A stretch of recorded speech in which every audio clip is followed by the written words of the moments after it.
رحم اللہ من قرأ الفاتحہ. بسم اللہ الرحمن الرحیم. مالک یوم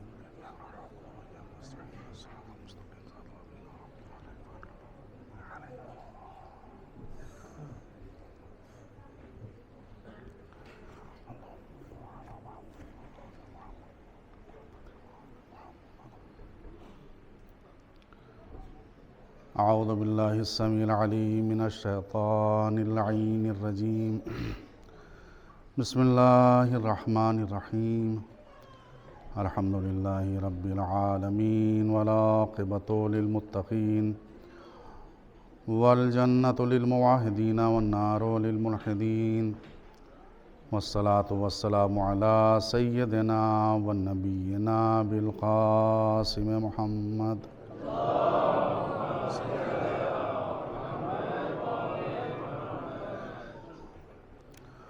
وعلى أهل بيته الطيبين الطاهرين المعصومين المظلومين ولعنة الله على أعدائهم وقاتليهم وغاصبي حقوقهم أجمعين من الآن إلى قيام يوم الدين. أما بعد فقد قال الله الحكيم في كتابه الكريم وهو أصدق القائلين وقوله الحق. بسم اللہ الرحمن الرحیم. یا ایھا الذین آمنوا اتقوا اللہ وکونوا مع الصادقین. صلوات پڑھیے محمد.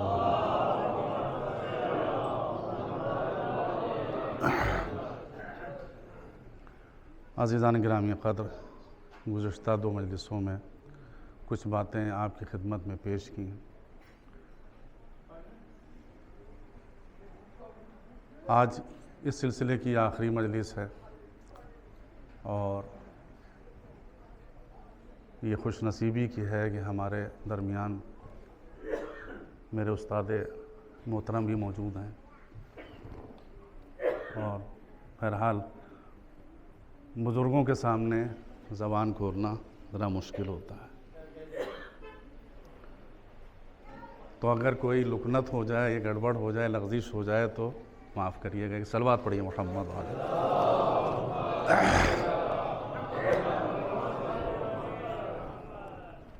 عزیزان محترم، کل تک آپ کی خدمت میں یہ بات پیش کی تھی کہ پیغمبر کی رحلت کے بعد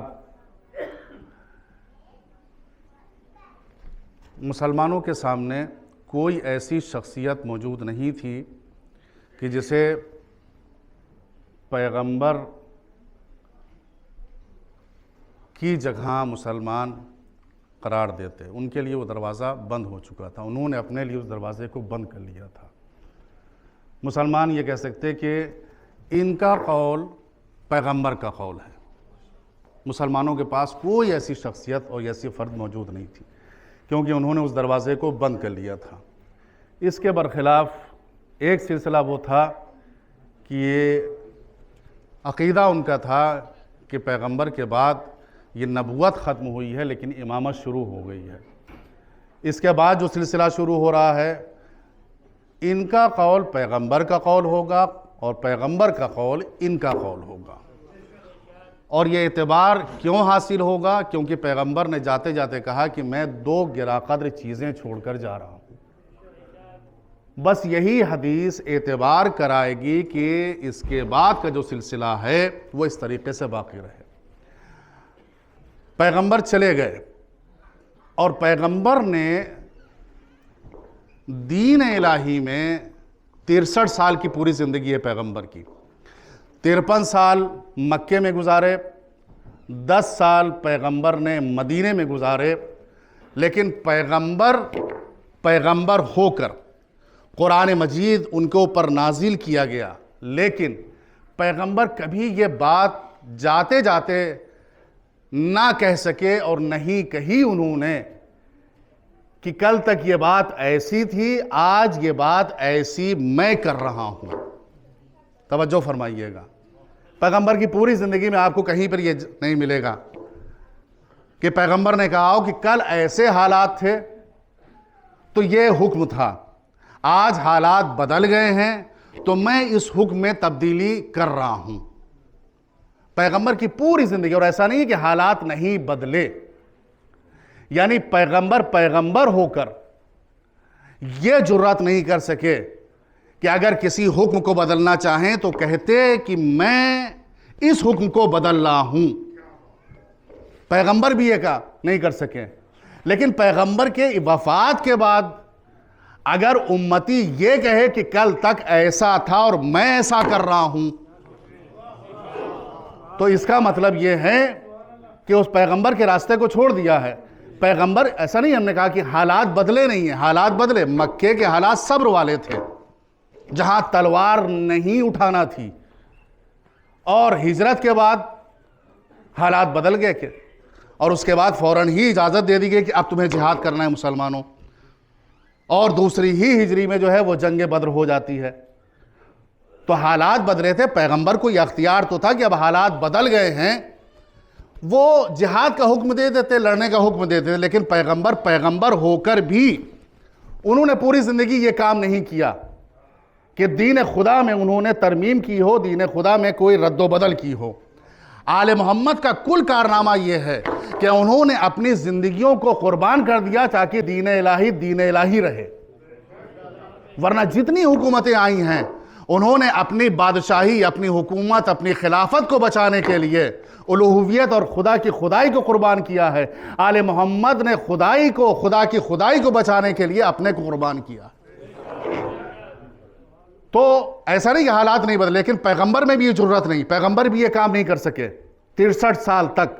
اور اس کے بعد جو لوگ آئے انہوں نے کہا کہ آج یہ کانا فی عہد رسول اللہ حلال، یہ دو چیزیں عہد رسول میں حلال تھی، اب میں انہیں حرام کر رہا ہوں۔ تو اب یہ دیکھیں کہ حالات بدلے۔ ایسا جو بار بار ہم یہ کہہ رہے ہیں کہ اجازت دی گئی، سورہ حج کو آپ پڑھیے گا، اذن للذین یقاتلون بأنہم ظلموا، ان کو اجازت دی گئی ہے کہ جنہوں ان کے اوپر جو ظلم کیا جا رہا ہے تو اب یہ قتال کریں، یہ جہاد کریں، یہ اجازت دی گئی۔ قرآن کی ایک آیت، پیغمبر ہو کے یہ کہہ سکتے تھے کہ اذن تو میں اجازت دیتا ہوں، اب حالات بدل گئے ہیں، لیکن پیغمبر نے اذن تو کا لفظ استعمال نہیں کیا، کیا کہا؟ اجازت دی گئی، یعنی وہاں سے اجازت دی گئی ہے، اب اس پیغام کو ہم پہنچا رہے ہیں۔ میرے کہنے کے کل مقصد یہ ہے کہ پیغمبر بھی جو کام نہیں انہوں نے زندگی بھر کیا اور نہ جس کی جرت کی انہوں نے، اس کو کس طریقے سے پیغمبر کے بعد مسلمانوں نے کتنے ہلکے پھلکے انداز میں اس کو جو ہے وہ بدل دیا۔ وہ دین جو ہمارا دین اسلام ہے وہ کس طریقے سے بدل گیا۔ ہم کیا کہتے ہیں یہودیت کے لیے، ہم کیا کہتے ہیں عیسائیت کے لیے، ہم توریت یا انجیل کے لیے کیا کہتے ہیں؟ ہم یہی تو کہتے ہیں کہ چونکہ انہوں نے توریت میں تبدیلی کی، توریت کو بدل دیا، اپنی طرف سے باتیں گڑھ دی، اس لیے ان کا دین خدا نہیں رہ گیا۔ انجیل میں انہوں نے اضافے کر دیے، اس لیے یہ دین ان کا مسخ ہو گیا نا۔ ہم یہی باتیں مسلمان ان کے لیے کہتے ہیں کہ چونکہ تم نے اللہ کی کتاب یا اس کی شریعت میں تبدیلی کر دی، اس لیے تمہارا دین، تمہاری شریعت نہیں رہ گئی۔ یہی سوال تو یہودی بھی ہم سے کہہ سکتے ہیں مسلمانوں سے کہ تم نے بھی تو اس شریعت میں دخل اندازی کر دی، اب تمہارا دین بھی کہاں دین محمد رہ گیا، تم نے بھی تو اس میں تبدیلی کر دی ہے۔ پیغمبر کے بعد صرف قرآن اگر ہوتا تو مسئلہ نہیں تھا، اور قرآن ہے لیکن اس کی حفاظت کی ذمہ داری کس نے؟ اللہ نے لی ہے۔ اِنَّا نَحْنُ نَزَّلْنَا الذِّكْرَ وَإِنَّا لَهُ لَحَافِظُونَ۔ مسلمان اس قرآن میں تو کچھ نہیں کر سکے، لیکن پیغمبر کے بعد مسئلہ یہ نہیں ہے کہ قرآن ہی صرف ہو، بلکہ کیا ہے اس کے ساتھ ساتھ حدیث بھی موجود ہے۔ اب حدیث میں جیسے ہی انہوں نے دخل دینا شروع کیا تو مسئلہ 50-50 والا ہو گیا، 50-50 والا ہو گیا۔ یعنی جس طریقے سے دین یہود و نصارہ مشکوک ہو گیا تھا کیونکہ انہوں نے تبدیلی کر دی تھی، اسی طریقے سے مسلمانوں نے جب دین میں دخل دیا تو اس کے بعد دین اسلام بھی مشکوک ہو گیا۔ آل محمد نے جو قربانی دی وہ صرف اس لیے کہ دین بچا رہے، دین خدا رہے، چاہے جو کچھ ہمیں کرنا پڑے۔ اور اسلام کی طاقت کو پہچاننا ہے عزیزوں، اسلام کی کتنی طاقت تھی، اسلام نے ہماری کتنی حفاظت کی ہے، ہم اسلام کے پابند ہیں، ہم سب مسلمان ہیں، اسلام نے ہم کو کتنا بچا کے رکھا ہے۔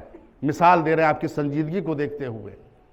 ابھی ہم سب آفتار کے بعد بیٹھے تھے منصور صاحب کے ساتھ، تو گفتگو ہو رہی تھی کہ انگریزوں نے بہت سی چیزیں ہم کو دے دی ہیں، بہت سے آداب اور رسوم ہمارے بدل گئے، ہم ویسے نہیں رہ گئے جیسے ہم تھے۔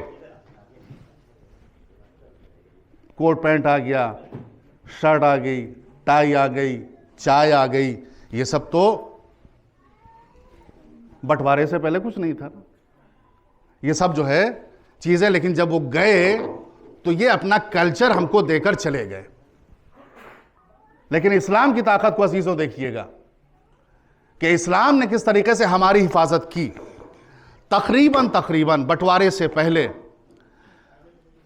جہاں ان کی حکومت رہی وہ 250 سال کا زمانہ ہے تقریباً، اور 1857 میں ایک جنگ ہوئی جسے جنگ غدر ہے نا، غدر ہوئی تھی نا، آپ لوگوں نے پڑھی ہوگی کہ 1857 میں غدر ہوئی۔ اس کے بعد پھر تقریباً 90 سال کے بعد آزادی ملی ہے سب کو، وہ ادھر چلے گئے، وہ ادھر چلے گئے۔ میں اشاروں میں ایک بات کہہ رہا ہوں، 250 سال تک یہ حکومت کرتے رہے۔ غدر کے بعد سے لے کر اگر ہم کہیں کہ انہوں نے پورا کنٹرول ہمارے اوپر کر رکھا تھا، اور 90 سال کے بعد ہمیں آزادی ملی 46 اور 47 میں۔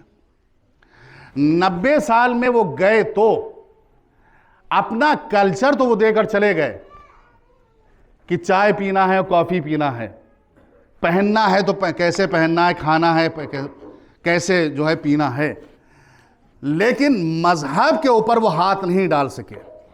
مذہب کی طاقت کو پہچانیے گا، یعنی ان کے دور اقتدار رہا، ان کی حکومت رہی، لیکن 90 سال اسلام میں اتنی طاقت تھی کہ اس نے اپنے کو بھی بچا کے رکھا اور اپنے ماننے والوں کو بھی بچا کے رکھا ہے۔ ہم نے ہر چیز ان سے لے لی، لیکن دین میں وہ کچھ تبدیلی نہیں کر سکے، اور مسلمانوں نے کتنی آسانی سے تبدیلی کر دی۔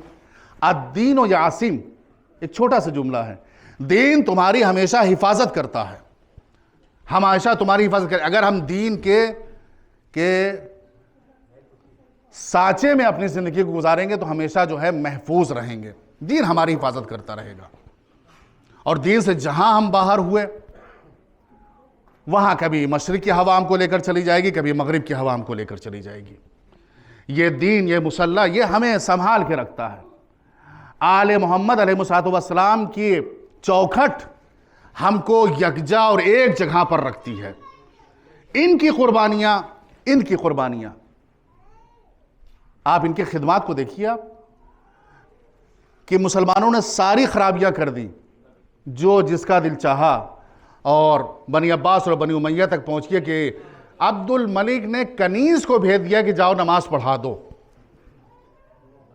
یہ اسلام کے نام پر ہو رہا تھا۔ 2 رکعت 3 رکعت پڑھا دی، پوچھا کہ اگر کم پڑھائی ہو تو اور پڑھا دیں۔ یہ اسلام کے نام پر ہو رہا تھا، یعنی کتنی تبدیلیاں ہو گئی۔ لیکن آل محمد کی خدمات کیا تھی؟ جب بھی اسلام کے اوپر حملہ ہوا ہے، چاہے وہ اسلام کے عقائد کے اوپر حملہ ہوا ہو، چاہے اسلام کے تعلیمات کے اوپر حملہ ہوا ہو، چاہے اسلام کے اعمال کے اوپر حملہ ہوا ہو، یا اسلحے سے اسلام کے اوپر حملہ ہوا ہو، ہمیشہ اہل بیت علیہ السلام کام آئے ہیں، ہمیشہ وہی سپر بن کے کھڑے ہوئے ہیں۔ ہمیشہ کبھی بھی کسی طریقے سے حملہ ہوا ہو، عقائد پر حملہ ہوا تو اہل بیت علیہ السلام آگے رہے، اسلحے سے اگر حملہ ہوا تو اہل بیت علیہ السلام آگے رہے۔ اور کس طریقے سے آگے رہے کہ اگر ہجرت کے بعد یعنی کہا کہ 1 سال کے فاصلے میں ایک جنگ ہوتی ہے، اور رسول کے پاس وہ شیر ہے جو کل 40 ننگی تلواروں میں سویا تھا اور آج وہ تلوار لے کر آیا ہے۔ یعنی جو 40 تلواروں میں خالی ہاتھ سویا ہو، آج اس خالی ہاتھ میں تلوار آ گئی تھی۔ تو اب نقشہ بدلنا تھا کہ نہیں، اہل بیت کی قربانیوں کو دیکھیے، ان کی خدمات کو دیکھیے کہ انہوں نے اسلام کے ساتھ پہلی جنگ بدر ہوئی اور مسلمانوں کی تعداد 313، اور اس میں سے 70 کفار مارے گئے، 35 کو مولا نے واصل جہنم کیا، باقی 35 سب مسلمانوں کے حصے میں. یعنی حقیقتاً جتنا کام پوری فوج نے کیا تھا اتنا کام علی بن ابی طالب نے کیا.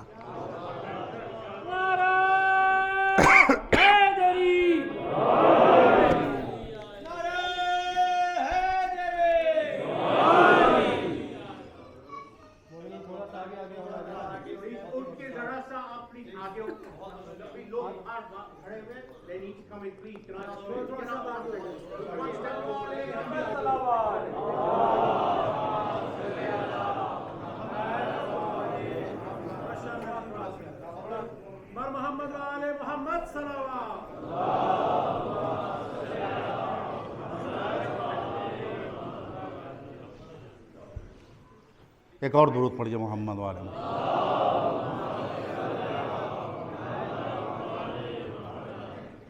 تو ہم یہ عرض کر رہے تھے کہ اسلام کی حفاظت کیسے کی اہل بیت علیہ السلام، ان کی خدمات کیا تھی. بدر میں یہ کام ہوا، یعنی جیسے ہی یہ حملہ ہوا ادھر سے مولا. پھر اس کے بعد جنگ احد ہوتی ہے. جنگ احد میں سب چلے گئے، علی تم کیوں نہیں گئے؟ اہل بیت کی خدمات کو ملاحظہ کریے، دین کو بچانے کے لیے کتنی بڑی خدمات انجام دی ہیں. تم کیوں نہیں گئے؟ سب تو چلے گئے تو تم بھی چلے جاتے. نہیں، ہم جانے والوں پر ایمان نہیں لائے ہیں، ہم آپ پر ایمان لائے ہیں. اس کے بعد خندق ہوتی ہے. اب کل تک تو یہ کفار مشرکین تھے، اب یہ ہے یہ احزاب، یہ حزب، گروہ والی جنگ، سب اکٹھا ہو کر آئے ہیں اور اس میں مقابلہ کل کفر کل ایمان کا ہے. اہل بیت کی خدمات کو دیکھیے، کون کام آیا اسلام کے اوپر، کس نے اسلام کو بچانے کے لیے اپنے کو قربان کر دیا اور کس نے اپنے کو بچانے کے لیے اسلام کو قربان کر دیا. یہ دونوں تاریخیں ہمارے سامنے. کل کو اب مقابلہ ایک سب جمع ہے اور ادھر سے کل ادھر سے کل، دونوں کی طرف سے. اس میں بھی کیا ہوتا ہے کہ سب سر جھکائے بیٹھے ہوئے تھے اور حل من موارث کی آواز آ رہی تھی. بار بار ایک ہی شعر آگے بڑھ رہا تھا، انا یا رسول اللہ، مجھے اجازت دے دیجئے، مجھے اور اجازت دے دیجئے، مجھے. یہ اہل بیت سب خاموش، فرد اہل بیت آگے، ہمیں اجازت دے دیجئے، ہم آگے بڑھ کر جو ہے مقابلہ کریں گے. اس کے بعد اب تاریخ بڑی خیبر کی بات آئی. یہودیت 7 ہجری میں سب جاتے رہے علم کو لے لے کر اور واپس آتے رہے. کل ہم اس کو علم دیں گے جو کرار ہوگا غیر فرار ہوگا. کوئی نظر نہیں آیا، وہی اہل بیت کی فرد، وہی اہل بیت. کہاں سے ہم چلے تھے؟ بدر، احد، خندق، پھر ہم خیبر تک پہنچے. کوئی نظر نہیں آیا، صرف کون؟ صرف اہل بیت کی فرد. مولا جو ہیں وہ آگے ہیں. اس کے بعد اب یہ اسلحے کی جنگ ختم ہو گئی، اسلحے کی جنگ ختم ہو گئی. عقیدے کی جنگ جب شروع ہوئی، مباہلے کا میدان آیا، عقیدے پر اوپر حملہ کیا گیا کہ عیسیٰ ابن اللہ ہیں یا نہیں ہیں. اس پر جیسے ہی یہ حملہ ہوا تو پورے مدینے میں مقابلہ کرنے کے لیے کوئی نہیں آیا، صرف اہل بیت آئے. یعنی جب بھی اسلحے سے جنگ ہوئی اہل بیت، عقائد کے اوپر حملہ ہوا اہل بیت ہمیشہ سامنے آئے، ہمیشہ سامنے آئے. کوئی مسئلہ، کوئی بھی چیز ہوئی وہ اہل بیت، عمل کی منزل ہوئی اہل بیت آگے آئے. تعلیمات کے اوپر حملہ ہوا اہل بیت ہمیشہ سامنے آئے. تو اب عزیزوں ایک بات کل نچوڑ خلاصہ یہ آپ کی خدمت میں عرض کرنا چاہتے ہیں کہ اسلام کے اوپر جیسے جیسے بھی حملے ہوتے رہے، تعلیمات کے اوپر، اسلام کے اعمال کے اوپر، اسلام کے عقائد کے اوپر، اسلام کے اوپر اگر اسلحے سے جنگ کی گئی تو ہمیشہ اہل بیت کام آتے رہے. صرف اتنی بات یاد رکھیے گا کہ اللہ نے اور رسول نے ہم سے یہی کہا اور یہی سمجھایا ہے کہ دیکھو جب بھی اسلام پر وقت پڑا ہے اہل بیت کام آئے ہیں. اگر تم نے ماضی کی تاریخ دیکھ لی، پچھلا ریکارڈ دیکھ لیا کہ جب بھی اسلام کے اوپر وقت پڑے گا تو اہل بیت کام آئیں گے، تو آئندہ کے لیے بھی پریشان نہ ہو، آئندہ کے لیے بھی پریشان نہ ہو کہ آئندہ اگر اسلام کے اوپر وقت پڑے گا تو کون بچائے گا؟ کل ایک علی جیسے بچاتا رہا، آئندہ اگر وقت پڑے گا تو ہم نے ایک علی کو پردے غیبت میں بچا کے رکھا ہے، جو سلونی کا فرزند ہوگا، اگر پوچھنا ہوگا تو ہم موجود ہیں، اور اگر جنگ کی بات آئے گی تو حیدر کرار کا فرزند موجود ہے۔ ایک صلوات پڑھیے محمد وعلی۔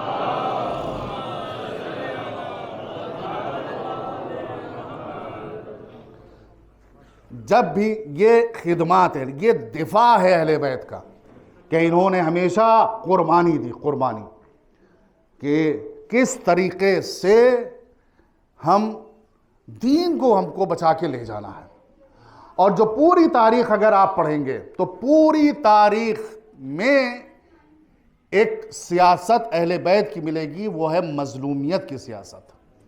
آج شب شہادت ہے نا، یہ سلسلہ شہادت کا شروع ہوا اور ہمارے 11 امام شہید ہوئے۔ مظلومیت کی سیاست، یہ اہل بیت کی سیاست تھی، مظلومیت کی سیاست۔ اور ہمیشہ جب مظلوم انسان ہوتا ہے تو اس کا فائدہ یہ ہوتا ہے کہ ظالم جا کر اپنی فتح کا اعلان کرتا ہے تو اس کے ساتھ ساتھ مظلومیت کی داستان بھی بیان ہو جاتی ہے، اور جب مظلومیت کی داستان لوگ سنتے ہیں تو پھر مظلوم کے ہمدرد ہو جاتے ہیں۔ اہل بیت کی جو سیاست تھی اپنے بعد کیا؟ مظلومیت کی سیاست۔ پیغمبر سے لے کر جتنی تاریخ آپ بعد میں اہل بیت کی پڑھیے گا، سب جگہ مظلومیت کی تاریخ، مظلومیت کی تاریخ رہی۔ پیغمبر خود مکے میں جانا چاہتے عمرہ کرنے کے لیے، روک دیا گیا، نہیں اس سال نہیں۔ تقریباً 900 لوگوں کو لے کر گئے تھے پیغمبر، کہا اس سال نہیں، اور حدیبیہ، صلح حدیبیہ کر کے پیغمبر واپس آ جاتے ہیں۔ یہ مظلومیت کی تاریخ ہے۔ ٹھیک ہے، ہم واپس، ہمارا آدمی جائے گا تو واپس نہ کرنا، تمہارا آئے گا تو ہم واپس کر دیں گے۔ مظلومیت، ہر انسان یہ سوچتا ہے کہ پیغمبر اتنی شرطوں کو مانتے ہوئے جا رہے ہیں، اتنی شرطوں کو مانتے ہوئے چلے آ رہے ہیں، لیکن یہ ایک مظلومیت کی تاریخ ہے۔ اگر وہ 900 اس دن اکٹھا ہو کے کہتے ہیں نہیں ہم عمرہ ضرور کریں گے چاہے ہمیں جنگ کرنا پڑے، تو بات ختم ہو جاتی۔ کچھ لوگ مارے جاتے، زبردستی جو ہے عمرہ ہوتا، ایک جنگ ہوتی اور بات جو ہے وہ ختم ہو جاتی، لیکن وہ چیز اسلام کو نصیب نہیں ہوتی جس کا اسلام منتظر تھا۔ یہ حدیبیہ کے بعد 6 کے بعد 4 یا 5 سال کے بعد پھر فتح مکہ سن 8 ہجری میں ہوئی، اور اس کے بعد یہ جو 900 تھے جن کو اندر جانے کی اجازت نہیں دی گئی، پیغمبر نے کہا آج تم ظالم بن کر ہم کو روک رہے ہو اور ہمیں اندر نہیں جانے دے رہے ہو مکے میں، لیکن یہ 4 سال کا وقت گزر جائے گا اور اس کے بعد جب آخری حج کرنے کے لیے آئیں گے تو ہم یہ 900 کو 1 لاکھ میں بدل کر واپس آئیں گے۔ اگر پیغمبر اس وقت جو ہے مان جاتے، ان کی شرطیں جو ہیں قبول نہ کرتے، زبردستی ہو جاتی، تو وہ 900 پہ بات ختم ہو جاتی، لیکن پیغمبر نے کہا دیکھو ہم مظلومیت آج یہ ہے کہ ہم اس چیز کو قبول کر لیتے ہیں، لیکن معجزہ دیکھو کہ ان 900 کو ہم 4 سال کے بعد 1.25 لاکھ میں تبدیل کر کے لائیں گے۔ تو مظلومیت کا فائدہ ہوا کہ نہیں ہوا فائدہ؟ یہی سیاست مظلومیت کو مولا نے بھی اختیار کیا تھا، یہی سیاست مظلومیت تھی۔ اور 25 سال کی خاموشی یہی سیاست مظلومیت تھی جو امام حسن مجتبیٰ علیہ السلام نے اختیار کی، اور ان کے بعد جتنے بھی ہمارے ائمہ آئے، اگر مدینے میں نہیں رہنے دیا گیا، کہا گیا کہ چھوڑ دیجئے، زبردستی کی گیا، ولی وحید بنایا گیا، سامرہ میں لے جایا گیا، سیاست مظلومیت۔ مظلوم کبھی بھی انسان ظالم بن کر نہ رہے، مظلومیت کا بہرحال فائدہ ہوگا، اور مظلومیت یہ تھا کہ چرچا عام ہوتا گیا۔ یہ مجلسیں، یہ عزاخانے، یہ سب مظلومیت کی تو نشانی ہے نا، ہم مظلوم ہی کا تو ماتم کرتے ہیں نا، ہم فرش اقصی اگر بچھاتے ہیں تو مظلوم ہی کا تو بچھاتے ہیں نا۔ اگر آج شب شہادت ہے، اگر آج شب قدر ہے، تو ہم اس مظلوم آقا کے ساتھ ساتھ مقدرات، اپنے جو مقدر ہے اس کو بھی سنواریں اور ان کے نام پر سنواریں، ان کے توسل سے یہ رات صرف شب شہادت نہ کہیے، شب قدر بھی ہے، یہ شب قدر بھی ہے۔ اور شب قدر ایسی ہے عزیزوں کہ اللہ کے 2 دروازے ہمیشہ کھلے رہتے ہیں۔ اللہ 2 دروازے ہمیشہ کھلے رہتے ہیں، ایک توبہ کا دروازہ اور ایک دعا کا دروازہ ہمیشہ کھلا رہتا ہے، اس کے بند ہونے کا کوئی وقت نہیں ہے۔ اور دعا کے بارے میں ہمیشہ ایک بات یاد رکھیے گا کہ دعا کے بارے میں ہم مکمل آزاد ہیں، مکمل ہم آزاد ہیں، جو چاہو جب چاہو جیسے چاہو جس طرح بستر پر لیٹ کر مانگنا چاہتے ہو، اٹھ نہیں سکتے، بستر پر لیٹ کر مانگو، بیٹھ کے مانگنا چاہو، یعنی کتنا اللہ نے ہمارے اوپر یہ دعا جو اللہ نے ہمارے حوالے کی ہے۔ مولا متقیان امیر المومنین علی بن ابی طالب علیہ السلام کا ایک جملہ ہے، جملہ کہ ارشاد فرماتے ہیں کہ اللہ کے پاس سارے خزانے ہیں، للہ خزائن السماوات والارض، اللہ کے پاس سارے خزانے ہیں۔ پھر آگے یہ فرماتے ہیں خزانے تو اس کے پاس ہیں لیکن اس کی چابی اس نے ہمارے حوالے کر دی ہے، اس کی چابی اس نے ہمارے حوالے کر دی ہے۔ کیسے؟ آپ کی گاڑی پارک ہے کہیں باہر، آپ مطمئن یہاں بیٹھے کیوں ہیں؟ اس لیے کہ اس کی چابی آپ کے پاس ہے نا، اس کی چابی آپ کے پاس اطمینان ہے۔ لاکر میں کوئی بھی مال رکھا ہوا ہے لیکن چونکہ چابی ہماری جیب میں ہے اس لیے ہم مطمئن ہوتے ہیں۔ اللہ کے خزانے اس کے پاس ہیں، چابی اس نے بندوں کو دے دی ہے۔ تو پوچھنے والے نے کہ وہ بھی چابی ہے کون سی مولا، یہ تو بتائیے۔ کہا یہ جو تمہاری دعائیں ہیں یہی تو چابی ہیں، تم دعا مانگتے جاؤ اس کے خزانے کھلتے جائیں گے، اس کے خزانے کھلتے جائیں گے، اس کے رضا کا دروازہ کھلتا جائے گا، وہ تم سے راضی ہوتا جائے گا۔ یہ تمہارے ہاتھ میں ہے، دعا کرو اس کی رضا کو حاصل کر لو، وہ تم سے راضی ہو۔ لیکن مسئلہ یہ ہوتا ہے کہ اللہ کی رضا کو ہم حاصل کریں تو کیسے حاصل کریں، کیسے حاصل کریں کہ وہ ہم سے راضی ہو جائے۔ شب قدر رات بھر جاگے لیکن پتہ نہیں کہ اللہ ہم سے راضی ہوا کہ نہیں راضی ہوا، پتہ ہی نہیں ہے نا، نہیں معلوم کہ راضی ہوا کہ نہیں۔ یعنی ہم پوری زندگی 60 سال 70 سال جاگ کر گزار دیں اور اللہ کی عبادت کرتے رہیں، لیکن اس کے باوجود بھی ہم میں سے کوئی انسان یہ نہیں کہہ سکتا ہے کہ اللہ ہم سے راضی ہو گیا ہے۔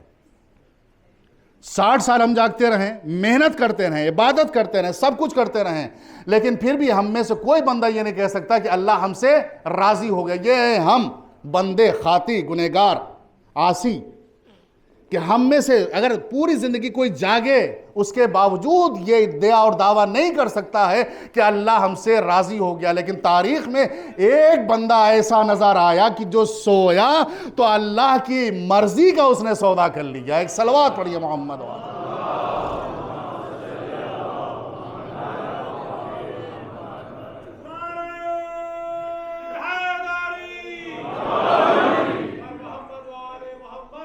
یہ دعا، یہ انابہ، یہ خوشنودی اللہ کی جو اس نے ہمیں حوالے کی ہے، ہم اس کو سمجھنے کی کوشش کریں، اور ہم کیوں اپنے اللہ کو راضی کیوں نہیں کر پاتے؟ اس کی 2 وجہ ہیں۔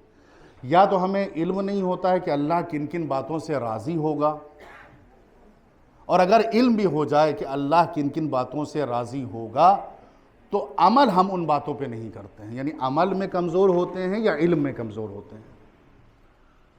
معلوم ہی نہیں ہے کیا واجب ہے کیا مستحب، تو جب معلوم ہی نہیں ہے تو اللہ کی رضا نہیں حاصل ہوتی، اور اگر معلوم ہو تو عمل کی جب منزل آتی ہے تو کہہ دیتے ہیں ارے مستحب ہی تو ہے، کر لیں گے، چھوٹ جائے گا تو کون سا گناہ ہو جائے گا، کون سا گناہ ہو جائے گا۔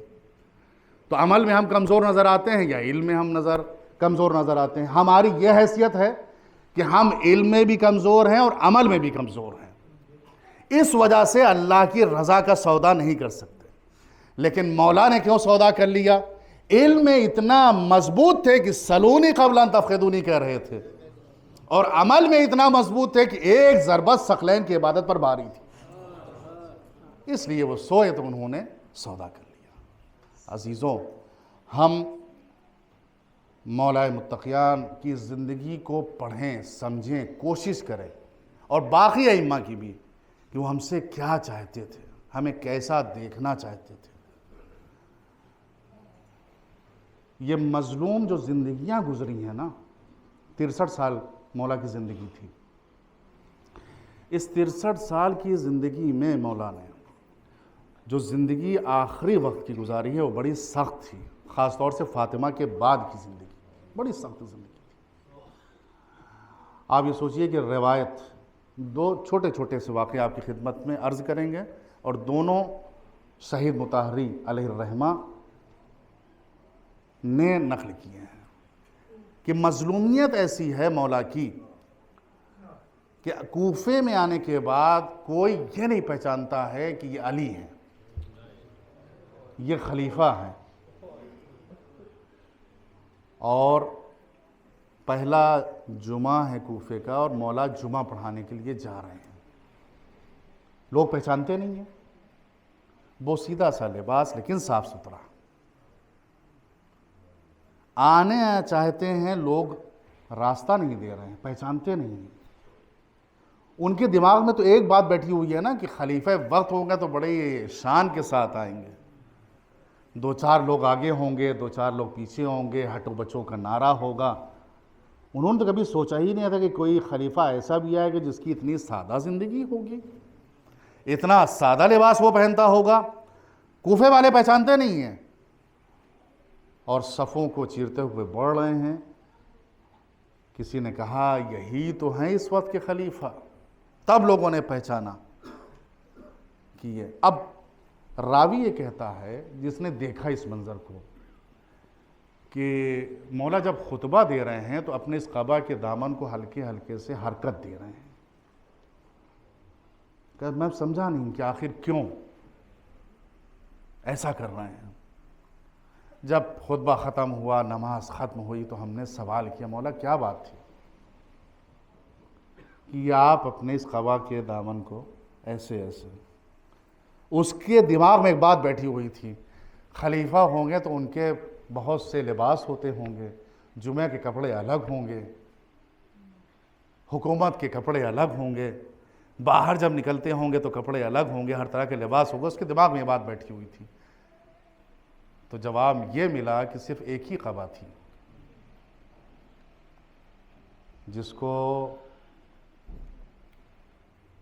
پاک کر کے ہم لائے تھے، وہ سوکھی نہیں تھی، اس لیے اس کو ہلکی ہلکی ہوا دے کر سکھایا جا رہا تھا۔ یہ ہے علی کی زندگی۔ کہیں کہ اگر یمن اور یمامہ میں کوئی بھی بھوکا رہ گیا تو علی پیٹ بھر کے کھانا نہیں کھا سکتا۔ اور یہی رمضان کا مہینہ، تاریخ یہ کہتی ہے کہ رمضان کا مہینہ کوئی شخص باہر سے آیا تھا، کوفے کا رہنے والا نہیں تھا، اور جب نماز مغربین ختم ہوئی، افطار کا وقت آیا، تو اس کا بیان یہ ہے کہ مجھے ایک شریف ابن شریف نے دیکھا اور پہچان لیا کہ ہم کوفے کے رہنے والے نہیں، ہم باہر سے آئے ہیں۔ کہا لگتا ہے تم باہر کے رہنے والے ہو، کہیں باہر سے آئے ہو؟ تو میں نے جواب دیا ہاں میں باہر سے آیا ہوں۔ کہا آؤ پھر افطار ساتھ میں کرتے ہیں۔ اس کا یہ بیان ہے کہ کریم ابن کریم نے ایک دسترخوان کھینچا، دسترخوان بچھایا اور روٹیاں رکھی۔ روٹی میں نے توڑنا چاہی تو وہ روٹی مجھ سے توڑی نہیں گئی۔ میں نے بادل نخواستہ تھوڑا سا کھایا، اس کے بعد وہاں سے اٹھ گیا۔ اٹھ کے باہر آ گیا. جب باہر آیا تو مجھے چند نوجوان نظر آئے اور ان نوجوانوں سے ہم نے ایک سوال کیا کہ یہ بتاؤ یہاں پر کچھ کھانے پینے کی کچھ اشیاء مل جائیں گی؟ چونکہ رمضان کا زمانہ تھا, اس نوجوان نے میری بات کو سنا اور سمجھا اور کہا کہ آئیے ہم آپ کو لے چلتے ہیں. وہ نوجوان اپنے ساتھ لے کر آیا اور لانے کے بعد ایک دسترخوان بچھایا اور انواع و اقسام کی غذائیں لا کر میرے سامنے رکھ دی. جب میں پیٹ بھر کے کھا چکا تو جو گزشتہ رودات تھی, جو واقعہ تھا, اس کو میں نے بیان کیا کہ آج میں اس مسجد میں تھا, مسجد میں نے نماز پڑھی.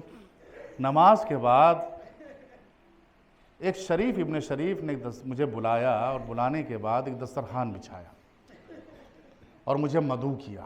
میں دسترخوان پر بیٹھ گیا, لیکن جو روٹیاں تھیں وہ اتنی سخت تھیں کہ مجھ سے کھائی نہیں گئیں. نوجوان نے اس ماجرے کو سنا, اس بات کو سنا, کہا میرے بھائی جس شریف ابن شریف کی تم بات کر رہے ہو وہ کوئی اور نہیں ہے, میرا بابا ہے, اور جو وقت کا خلیفہ ہے. صرف میرا بابا نہیں ہے بلکہ وقت کا خلیفہ ہے, اور اس کی یہ روز کی غذا ہے, یہ روز ایسے ہی غذا کھاتا ہے. اور شاید یہی وجہ تھی کہ جب زخمی ہونے کے بعد 2 طرح کے افطار کو لا کے رکھا گیا تو علی نے یہی کہا ایک کو میرے سامنے سے ہٹا لو. کیا کبھی تم نے دیکھا ہے کہ تمہارے بابا نے 2 چیزوں سے افطار کیا ہو؟ یہ علی, ایسا نازک دل رکھنے والا علی. اور جب وصیتیں ضربت لگ چکی, لہو لہان کوفے کے مسجد کے ستون سے ٹیک لگا کر نماز ادا کر کے گھر آ گئے, طبیب نے کہہ دیا اب کچھ نہیں کہا جا سکتا ہے, وصیتیں فرما دیں. تو کچھ وصیتیں مولا کی نہج البلاغہ میں ملتی. ایک وصیت ضربت لگنے کے بعد جو اپنے گھر میں ہے, اللہ اللہ فی الصلاۃ, اللہ اللہ فی القرآن, اللہ اللہ فی الایتام, میرے بچوں, میری اولاد, عبد المطلب کے فرزندوں, سب کا خیال رکھنا, نماز کا, یتیموں کا. اور ایک بات, میرے قاتل کے ساتھ ایک سلوک یہ کرنا کہ صرف ایک ہی ضربت لگانا. اس نے ایک ضربت لگائی ہے, ایک ہی ضربت. اور جو اگلا جملہ جہاں پر یہ وصیت ختم ہوتی ہے وہ جملہ یہ ہے, ایاکم والمصلح, خبردار میرے قاتل کو مصلح یعنی اس کے ہاتھ پیر مت کاٹنا. کیوں کہ میں نے رسول سے یہ سنا ہے کہ اگر کوئی کلب ہو جو کاٹتا ہو لیکن اس کو بھی مصلح کرنے سے پرہیز کرنا. میرے قاتل کے ساتھ تم یہ سلوک کرنا. ایسا رقیق اور نازک دل رکھنے والا علی اس دنیا سے جا رہا. اور 21 کی رات آ گئی, اب بالکل آخری وقت ہے, سارے بچے جو ہیں وہ اکٹھا ہیں. لیکن ایک فرق ہے, ہم لوگ بھی روزے سے تھے, افطار کر لیا, پانی پی لیا, کھانا کھا لیا, بیٹھ گئے مجلس میں کہ آنسو بہائیں گے اپنے مولا کے اوپر. لیکن کوفے کا وہ گھر جہاں بچے روزے سے ہیں, اور ظاہر سی بات ہے کہ اگر کسی گھر میں حادثہ ہو جائے تو کہاں گھر والوں کو یہ احساس رہ جاتا ہے کہ افطار کا ٹائم ہے, یہ سحر کا ٹائم ہے. علی تو اس دنیا سے چلے گئے, علی تو اس دنیا سے چلے گئے, لیکن گھر والے جو ہیں وہ سب کے سب روزے سے ہیں. اور یقیناً امام حسن کے اوپر بڑی ذمہ داری تھی. بابا اس دنیا سے چلے گئے, کبھی زینب کو گلے لگاتے ہیں, کبھی ام کلثوم کو گلے لگاتے ہیں, سب کو ایک ایک کر کے گلے لگا رہے. بڑی ذمہ داری ہے حسن مجتبیٰ کے اوپر. اور اس کے بعد جب غسل و کفن دے چکے بیٹوں نے غسل و کفن دیا، رات کی تاریکی، یہ جنازہ چلا پیچھے سے تم اور آگے سے جہاں جہاں یہ جنازہ چلے وہاں پر لے جا کر دفن کر دینا۔ علی کا جنازہ چلا۔ اب مسئلہ یہ ہے کہ اس گھر میں اگر باپ چلا جائے تو بچیوں کو سنبھالنے کے لیے ماں زندہ ہوتی ہے، ماں زندہ ہوتی ہے۔ باپ تمہارا چلا گیا تو کیا ہوا، یہ تمہاری ماں تو زندہ ہے۔ زینب میرے کلیجے سے لگ جانا، ام کلثوم میرے کلیجے سے لگ جانا، لیکن ان بچیوں کے مقدر اور تقدیر سے کیا کہا جائے۔ ماں نے ساتھ پہلے چھوڑا تھا، باپ نے اب ساتھ چھوڑ دیا ہے، کوئی بھی نہیں ہے۔ بھائی لوگ بابا کا جنازہ لے کر چلے گئے ہیں اور گھر میں یہ بہنیں اکیلی ہیں، رو رہی ہیں۔ جنازہ نکلا، پہنچ گیا نجف میں، قبر تیار، اور اس کے بعد جنازے کو دفن کر دیا گیا۔ میں بس آپ کی زحمت کو تمام کر رہا ہوں یہ کہتے ہوئے کہ یہ دفن کر کے واپس آ رہے ہیں تو علی کی شرافت کو دیکھیے، بچے نجف میں بابا کو دفن کر کے واپس آ رہے ہیں، اور واپس آتے جب تھوڑی دور چلے تھے تو ایک بوسیدہ مکان نظر آتا ہے، ایک ٹوٹا پھوٹا ہوا مکان نظر آتا، کھنڈر نما مکان نظر آتا ہے، اور وہاں سے کسی کے رونے کی آواز سنائی دیتی ہے۔ یہ علی کے فرزند تھے، علی کے فرزند، جیسی رونے کی آواز کو سنا فوراً رک گئے، بابا کے غم کو بھول گئے، بابا کو دفن کر کے آ رہے تھے بھول گئے، جیسے ہی رونے والے کی آواز کو سنا ویسے ہی قدم رک گئے اور ادھر گئے جدھر سے رونے کی آواز بلند ہو رہی تھی۔ جب وہاں نزدیک پہنچے تو دیکھا ایک انسان زمین گیر ہے جسے کچھ دکھائی نہیں دیتا ہے، اور وہ بھوکا بھی ہے اور پیاسا بھی ہے۔ ایک دفعہ حسنین کریمین نے ایک سوال کیا، میرے بھائی یہ بتاؤ کہ یہ تمہاری حالت یہ کب سے ایسی ہے؟ تو اس نے فقیر نے یہ جواب دیا، ارے بھائی 3 دن ہو گئے،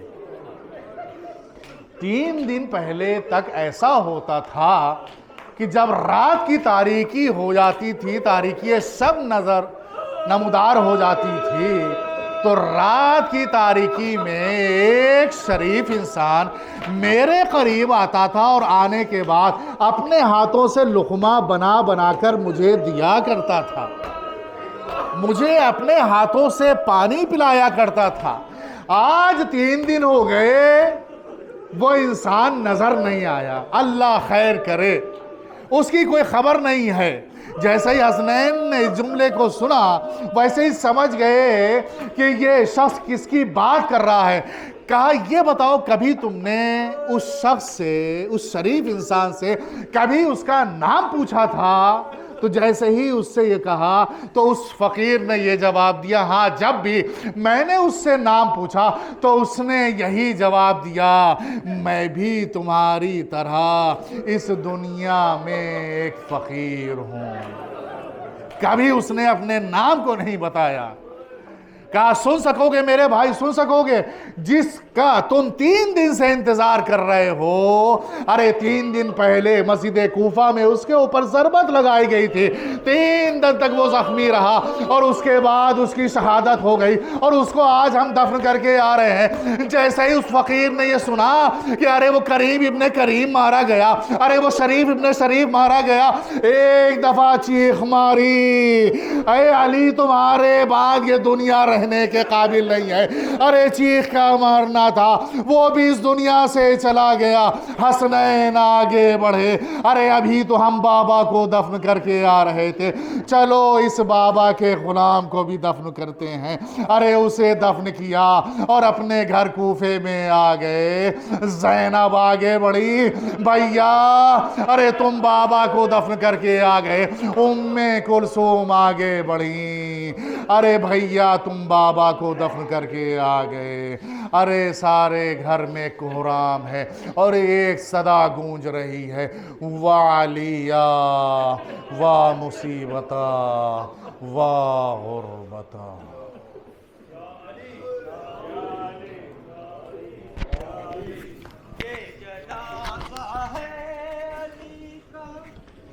خیبر گیر کا یہ جنازہ ہے علی کا، یہ جنازہ ہے علی کا، شاہ خیبر گیر کا یہ جنازہ ہے علی کا، یہ جنازہ ہے علی کا، شاہ خیبر گیر کا یہ جنازہ ہے علی کا، یہ جنازہ ہے علی کا، شاہ خیبر گیر کا یہ جنازہ ہے علی کا، یہ جنازہ ہے علی کا، شاہ خیبر گیر کا یہ جنازہ ہے علی کا، یہ جنازہ ہے علی کا،